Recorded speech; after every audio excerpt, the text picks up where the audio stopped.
Hello guys, I hope you are having a great day. In this video, I will talk about a book that much like How to Win Friends and Influence People, it explores ways of effective relationship building and communication with others.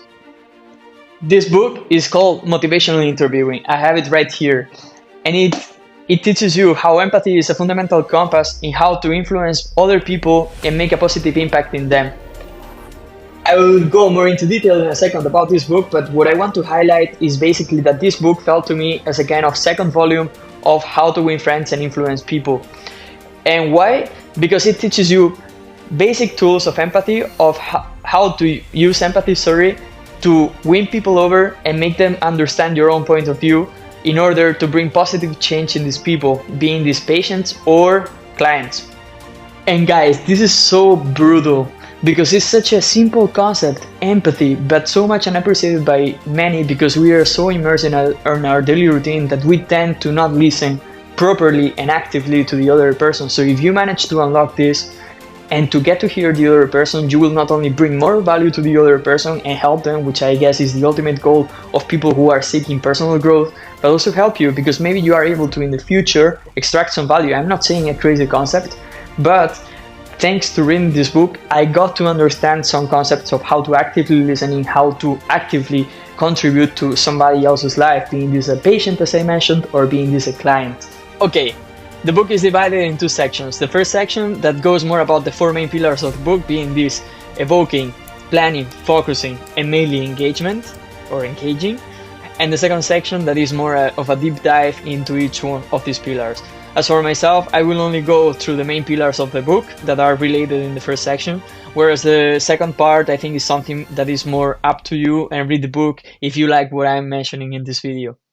So the first point is engaging.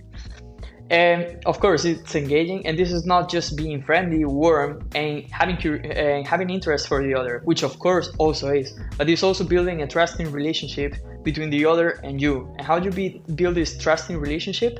Just by actively listening, showing interest and curiosity for the other. And what do I mean by curiosity and active listening?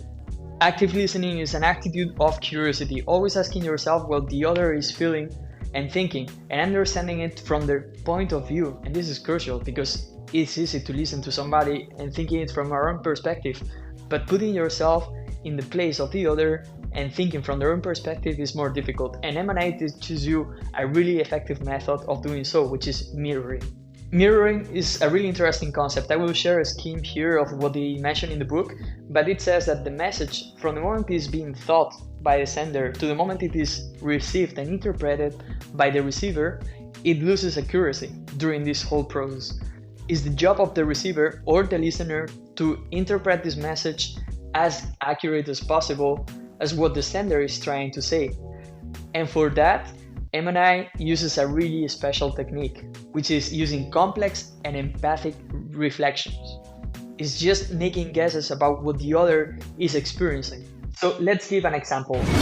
I'm feeling kind of down today. Like you don't have much energy.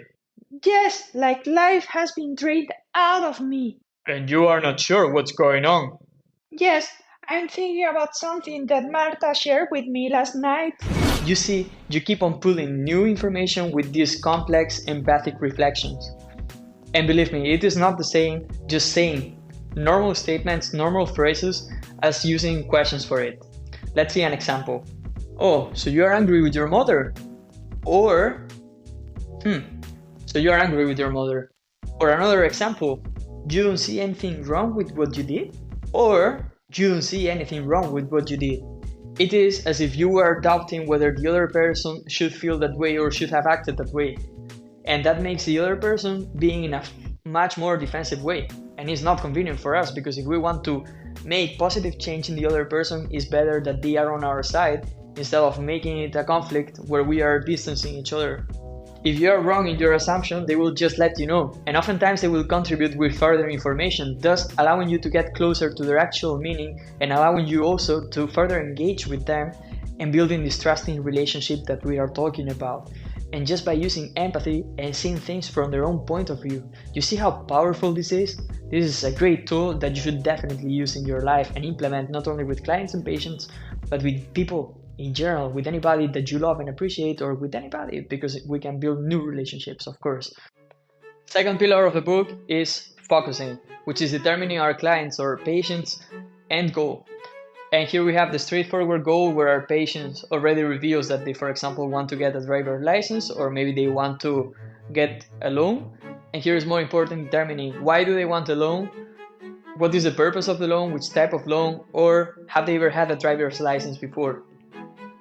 And then we also have choosing a path, where they have a clear long-term goal that they aim to achieve, and there are many different options available out there. So for example, our patient states, I would like to get healthier as I grow older, or for example, I would like to sell my house or apartment, how can I do this?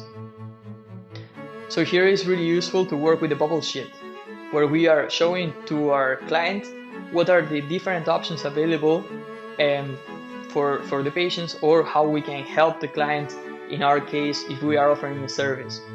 For instance, in case you want to increase your chances of selling your house or your apartment, you can always offer a bubble sheet with all the different options that are available out there and show it to the person in front of you. This can be doing better marketing and having presence on social media, building a network with other real estate agents who have better knowledge, taking professional pictures, and staging for your house, and many other options that are available out there.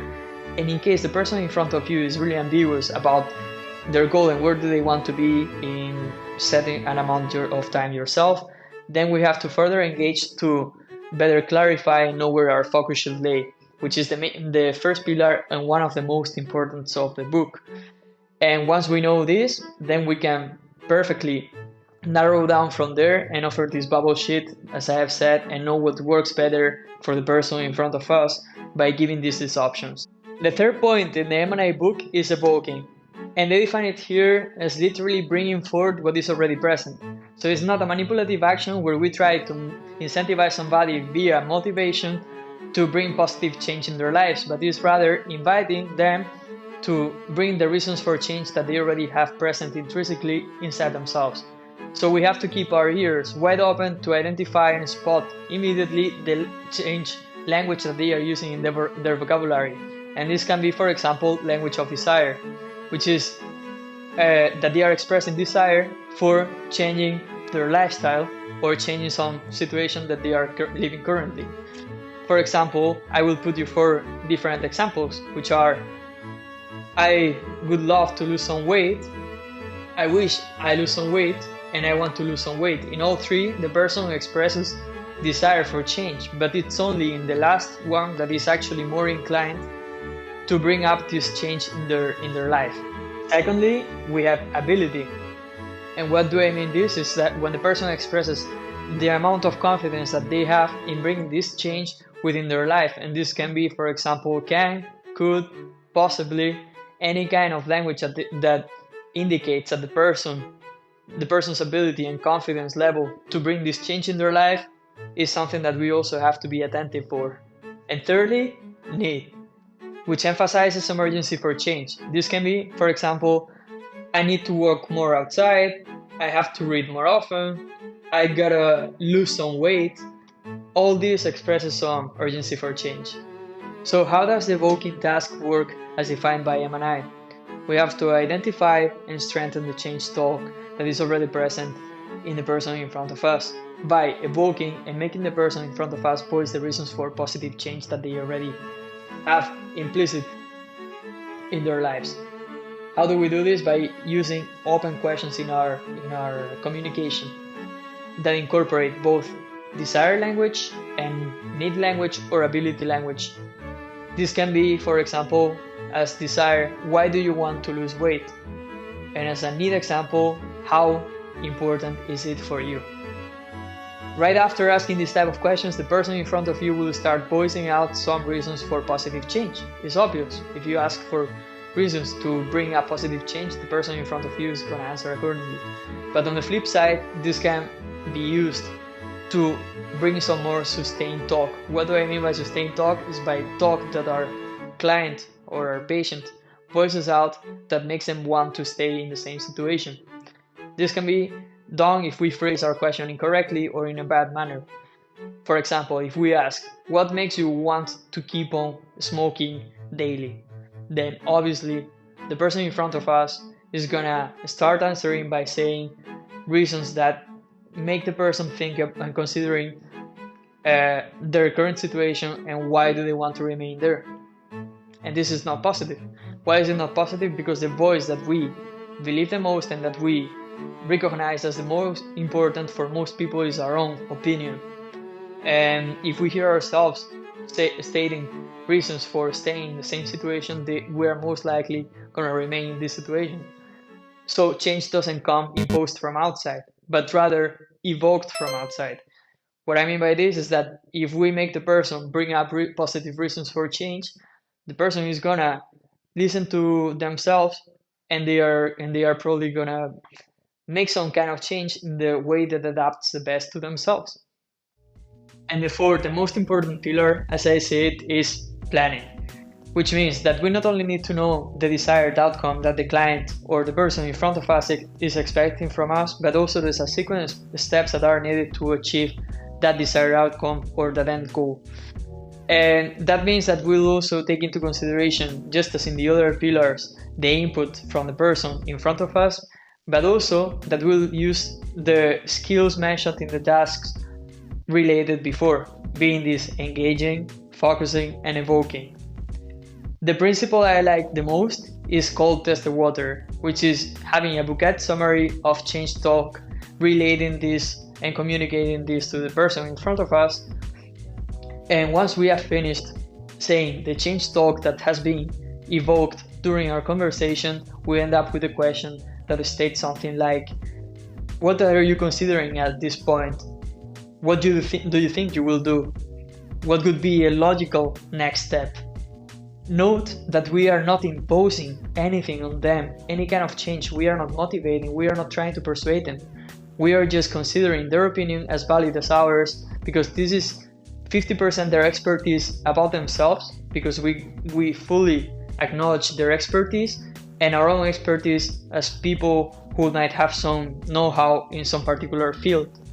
Meaning that by doing this action, we are just considering them as valid, and they will increase their confidence, and probably we will more easily bring the change in their lives. And that's something great. Okay, so those are the 4 pillars of the M&A book. And what we are gonna do now is just a simple exercise where I will show a talk between a speaker and a listener, and where the M&A principles are being used, but mainly one skills of the ones that I've been mentioning. So please listen carefully and try to detect it. And if you think you have gotten it, just please leave it in the comments. I am really curious to see your answers. I really don't want to get vaccinated. You are not concerned about being sick. Actually, I am worried about getting sick from the vaccine. You have heard some stories about people who got it. I've just heard it is dangerous, like the vaccine might be worse than the virus itself. Well, I haven't actually heard of anybody dying from the vaccine, but I suppose it could happen. That's what concerns you, that getting vaccinated might kill you. A little. I just don't want to get things injected into my body. It feels to you like being out of control. Like it is a lot to trust. Like a leap of faith. Well, I have had vaccinations before. I just don't know about this one. Something feels different to you about this particular vaccine. You think you got it? Just leave it in the comments. I will reply to you with the correct answer. So, what M&I is basically trying to express is 2 basic concepts. Be empathic, and also approach with curiosity any kind of interaction that you have in your life, not only with your client or patient, but also with any person that you have in front of yourself. It can be your family, it can be your brother, it can be anybody.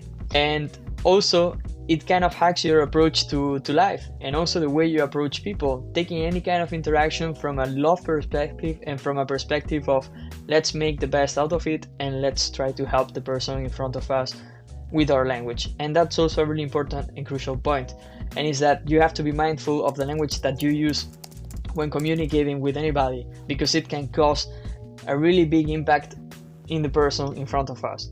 Not just by the way you speak, meaning by this the tone, but also by the words that you use, and what you try to evoke with those words in the other person. At this point, you probably see why I said that M&A is a continuation of how to win friends and influence people. But if you have any questions about any of the pillars or the deep dive into each of the pillars before you, for example, decide to buy the book, please leave it in the comments. I will answer and read all of them. I'm really eager to just hear your opinions and get to know you better. And please, if you like this type of content, also don't hesitate to share it. Don't hesitate to hit the like button and subscribe to my channel. There is more to come about it and about personal growth in general. I love you all, and just as in any other video and any other occasion, and just as the practice that I've been preaching from here, let's make change together.